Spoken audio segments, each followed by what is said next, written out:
주안의 만나 4월 2일 화요일 묵상을 함께 나오도록 하겠습니다. 오늘 말씀은 신명기 19장 1절에서 21절까지의 말씀으로요.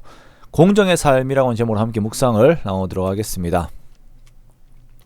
오늘 본문에서는 이스라엘이 공동체 생활을 하면서 이들 가운데 공정이 반드시 있어서 이들의 삶에 하나님의 질서가 있어야 함을 말씀을 하고 있습니다.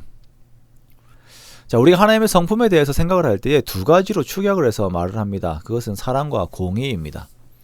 하나님은 사랑이시고 또한 공의로운 분이십니다. 그런데 우리가 이 두 가지를 분리해서 생각을 할 수가 없는 거예요. 자, 생각을 하면 안 된다라는 그 의미입니다. 자, 사랑에는 공의가 없어도 된다. 자, 공의에는 사랑이 없어도 된다라고 생각을 할 수가 없습니다. 이것은 한 성격입니다. 자, 그런데 어떤 그리스도인들은 사랑의 하나님을 강조하면서 공의를 무시해도 된다라고 생각을 하죠. 또 공의를 강조하면 사랑이 없는 것처럼 말을 하기도 합니다. 근본적으로 공의라고 하는 것은 타인의 권리를 존중하는 것에서부터 나오는 개념입니다. 그러므로 사랑을 외치는 사람들은 공의를 항상 함께 생각을 해야 합니다. 자, 왜 이런 이야기를 하냐면 교회 안에서 잘못된 문화들이 있어서 자기의 욕심만 주장하면서 그것이 이루어지는 것이 사랑이라고 주장을 하는 자들이 있다라는 것입니다. 내 욕심을 이루기 위해 당신이 사랑을 해라. 자, 여기에서 공의를 외치면 그것은 사랑이 아니다라고 말을 하죠. 즉 자신이 이익을 얻기 위하여 타인이 손해를 보든 속이 썩어 들어가든 그것은 신경을 쓰지 않는 것입니다. 자, 이렇게 말씀을 교묘하게 자신의 이익의 수단으로 삼는 사람들이 있고, 또한 성도들은 착한 성도 컴플렉스 안에서 그냥 우울에 걸리게 됩니다. 요즘 말로 가스라이팅을 당하여서 계속 소모가 되는 것이에요. 그러므로 목회자도 사랑이라고 하는 이름으로서 이렇게 하면 안 되고, 성도들도 다른 성도들에게 이렇게 하면 안 됩니다. 성경은 항상 다른 사람들의 권리를 존중할 것을 명령하신다는 것을 우리가 항상 잊지 않아야 합니다. 오늘 본문에서는 세 가지의 내용이 있습니다. 첫째는 도피성, 둘째는 이웃의 경계표, 즉 땅의 경계표를 옮기지 말 것, 그리고 세 번째는 재판의 증인에 대한 내용입니다. 이 모두가 상대방의 권리를 존중하는 것이며 이 안에는 공의가 들어있고 또한 그 밑바닥에는 이웃에 대한 사랑이 깔려 있습니다. 먼저 도피성을 보면 사람이 부지중에 다른 사람을 죽이는 경우가 있어요.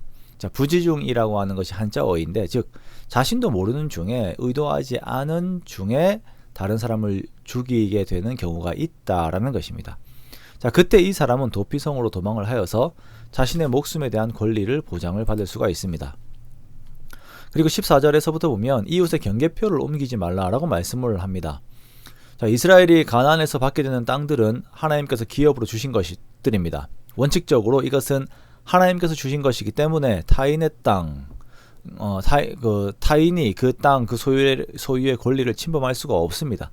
이 땅의 경계표를 옮기면 안 됩니다. 그러나 이사야서와 같은 곳에서 보면 고아와 과부를 몰아내고 그들의 땅을 차지하는 부유층들의 행태를 고발을 하지요. 자, 우리가 이웃을 대할 때에는 그들의 권리들을 항상 존중해야 합니다. 이것이 땅의 것을 넘어서서 그들의 재정, 시간, 관계 등의 모든 것들을 우리가 존중해야 합니다. 자, 세 번째는 재판에 대한 것입니다. 누군가 고발을 당했을 때에도 두세 사람의 증인을 세워서 그 재판이 이루어지도록 해야 합니다. 거짓으로, 위력으로, 위증으로 이 상황의 결론을 짓도록 하면 안 됩니다. 함께 하나님 앞에 서야 하고 그 당시의 제사장과 함께 재판장 앞에 서서 공정한 재판을 받게 해야 합니다. 그렇게 상대의 권리를 존중하고 생명에는 생명으로, 눈에는 눈으로, 이에는 이로, 손에는 손으로, 발에는 발로입니다. 자, 이러한 것을 우리가 동해보복법이라고 하죠. 이 동해보복법은 이제 보복이 목적이 아니라 상대에 대한 권리의 존중의 의미를 내재하고 있고, 예수님께서는 이것을 용서라는 방법으로 상대의 권리를 존중하는 사랑을 보이셨습니다. 이렇게 공의는 사랑을 향하게 됩니다. 사랑하는 성도 여러분, 공정함 그리고 타인의 권리를 존중하는 것은 사랑입니다.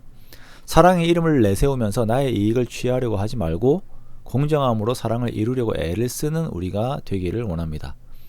항상 겸손으로 자기보다 남을 낮게 여기라고 하신 빌립보서의 말씀을 따라서 타인을 더욱 위하고 존중하는 그러한 저와 여러분의 복된 삶이 되시기를 주님의 이름으로 축원합니다.